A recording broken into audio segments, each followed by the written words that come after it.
And there's Mr. Kerry Decker in the Revo video room. That's right. How we doing? Pretty good. A little cooler in here, isn't it? Ah, yes it is, that's for sure. Welcome to my literal home. That's right, right. This is where I live. Let me get a shot of. Now we're not really looking at all of the tapes. I mean, there are others.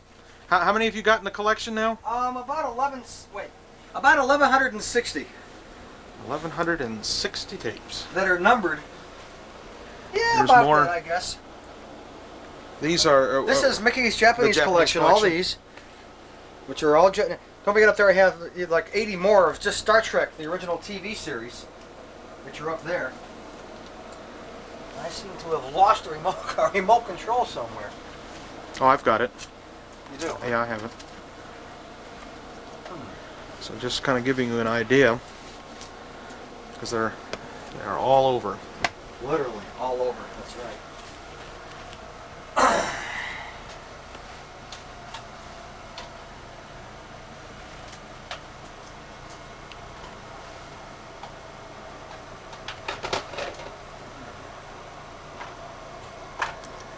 And so on. Yeah, this kind of gives maybe a little different perspective of what's going on. We got all the tapes. When we do the video letters. Show all the VCRs there. Show all the betamaxes. Oh yeah. Showing that this is kind of from the back corner over here. Here's the sofa. In fact, why don't you sit there for a second, and I'll put on a very familiar scene of you at the sofa as if you were making a video letter, which I've done in a long time, see? right? This is what This we're is where we used used to sit. You move in close and all that type of stuff, and that's how we've done that. That's right. And then, of course, just to the sides are all the video machines. Why don't we briefly go over what you've got? I mean, we know detailed what each machine is, but even starting with a reel-to-reel. Okay, why don't you want to get a close-up, or you want to back up? I'm in close. Okay, this is a 1973 TIAC reel-to-reel, a 3300. Takes the big 10.5-inch reel, looks very impressive. Been holding up like a tank in all the years I've had it. Great machine. Underneath it is really my newest piece of audio gear. This is a Technics cassette deck.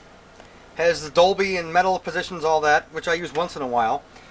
And down here is a nice high-tech JVC receiver with AM and FM, and it's got a built-in equalizer with different positions and all that. A flow chart, believe it or not, of what's going into where. And it's got the different presets on FM and all that, AM, 16 or 18 presets, real nice. Okay. Down here is a Thorn's turntable, which I use about once a year if I'm lucky. Okay, what's this little box? Oh, I'm sorry. This is a little thing that Art Vole introduced me to. It's another Radio Shack product. Where else do I get things from? This you plug into an auxiliary input, and it gives you 3 more inputs. And I use like one for my TIAC deck, one for the cassette deck, and one for any of the VCRs that I can interwire into this JVC receiver. So it takes one input and makes 3 out of it. I got you. Huh, and you can interdub between any one of the 3 sources. $29. Now for the VCRs. This is my old Quasar. It's like a 1983 machine, and they're like a Curtis Mathis, a Montgomery Ward, Panasonic, Quasar, all had the exact same machine. 3-speed, records and plays back all 3 VHS speeds. Good machine, been holding up over all the years I've been using it really good. Below it is my ultra high-tech Super VHS Toshiba hi-fi machine with all the digital special effects and a real-time counter, hours, minutes, seconds, Super VHS picture quality, hi-fi stereo, all the bells and whistles. Got it for under $1,000 only a year ago, believe it or not. Okay, that's the 2 VHS machines. The rest are all beta. This is my Japanese SLHF 900, which at the time was the only VCR in the world in beta to have all 3 recording speeds, Beta 1S, Beta 2, and Beta 3. The only one of its kind in 1985. That's why I bought this thing. It's got a lot of hours on it, a lot of use, but it holds up like a tank. Still has the original video head. Down here, you might want to even use the 1 Lux for this if you have to, is the Model T, the SL, I was going to say HF, because they're all HF. The SL7200. This was like the first home beta. This is the one I bought in 1976, almost 14 years ago. X1 only, records and plays back a maximum of like 1 hour and 30 minutes on an L750 tape. It's on its 4th video head, and now it sits and just gathers dust. I just don't use it. Yeah. On the right-hand side of the video rack, This is the American SLHF 900, which has just recently been modified to record and play back Beta 1 Super Beta, which it normally does not handle. Only costs $150 for that. So this now also handles all three beta speeds, Beta 1, 2, and 3. Okay. Down here is my newest beta, which is probably the last one I'm ever going to buy. This is the ED Beta, extended definition. Yep. Just the phone cord, the phone wire. Which has like 500 lines of resolution, and it really is a nice machine. This is the lower end of the two ED Beta models. Takes special metal tape, which looks like this. Gotcha. Real the nicest cassettes I've ever seen. $25 for an L500. They don't make L750s in this yet. Oh, they really don't? No. Huh. An L500 is the longest they have. Okay. So that's my ED Beta. Below that is my RS switcher. When I used to use a regular TV set with my video gear, this was how I switched back and forth between 5 machines into 4 TVs. And with adding these 3 AB switches, I now have a maximum of 8 machines going into any one of 4 TVs throughout the house. 2 down here, 1 upstairs, and 1 in the attic. So this is an RS switcher for 8 VCRs. And down here is my pride and joy, the SLHF 1000. Show all the doors. Which is like the Cadillac or the Rolls Royce of all the betas. It's got a built-in character generator and built-in editing functions, 2 flying erase heads, 8 event 3-week machine, and has probably more features than any other beta that I've ever seen. They don't make them anymore. This is the remote control for this sucker, with like 63 buttons on it, and they even duplicate the jog wheel on here, which is also on the machine. Yep.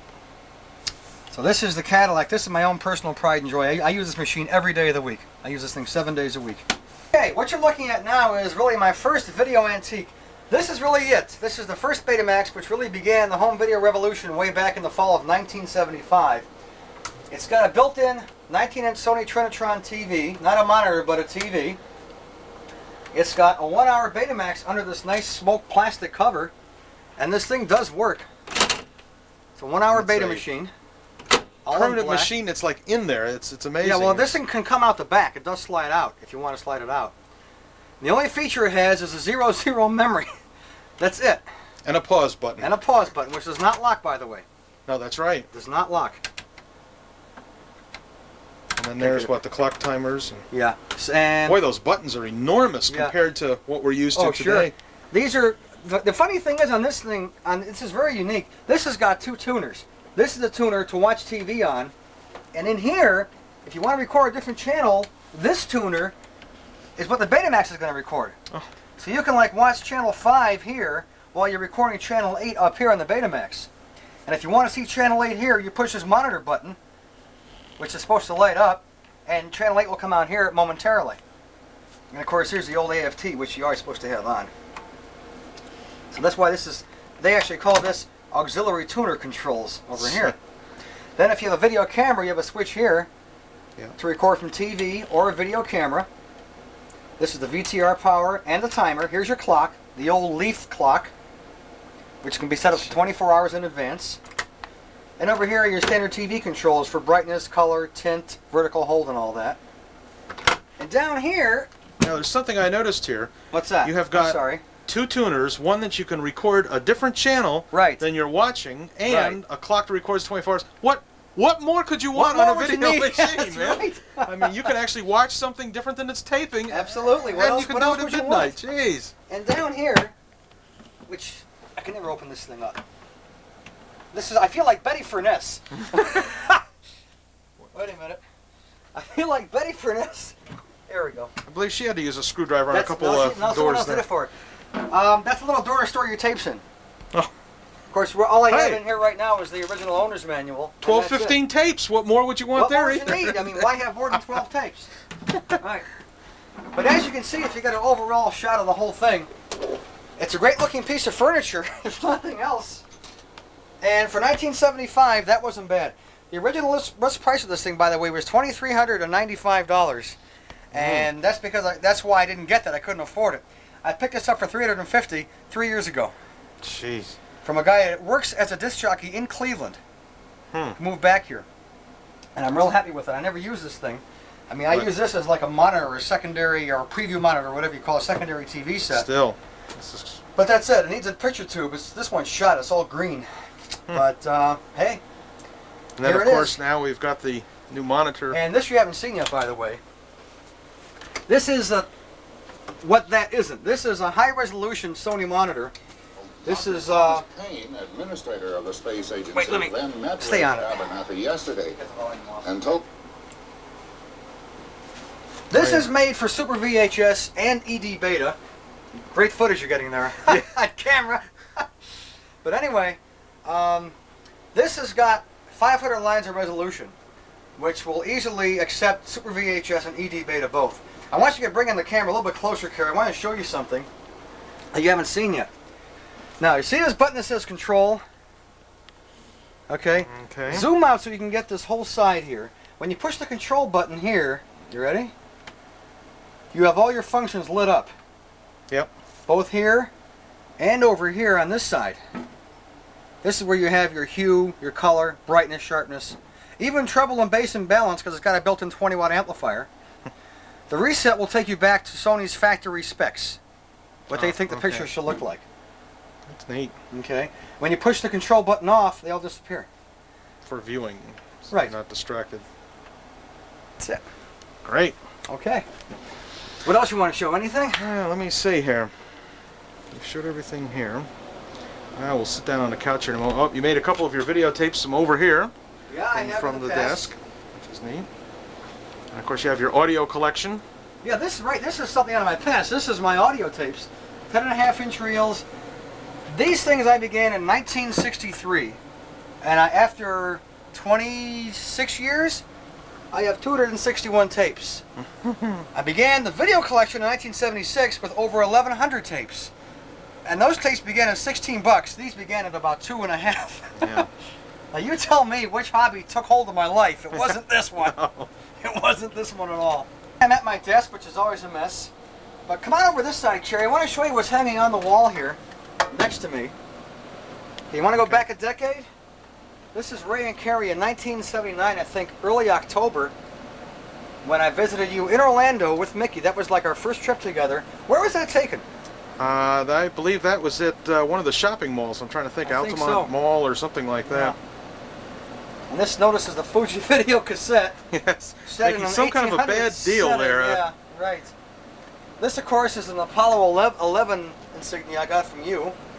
And this is a year and a half ago at Disney World, Epcot. What kind of a shirt have I got on there? It's a horrid-looking shirt. I wouldn't be caught dead wearing something like that. This is 1970 at a radio lab at Ohio State. This is my high school graduation picture. Yeah. There you go. And assorted garbage on the walls. My can and bottle collection for what it's worth. The oldest Pepsi bottle. Yeah, you might want to get a zoom of that. I got it. The original Pepsi. It says sparkling on it. And that's it. This is Revo in his natural state, in his natural environment. With Carrie Decker shooting me. I still can't believe this man is here in my house in Cleveland.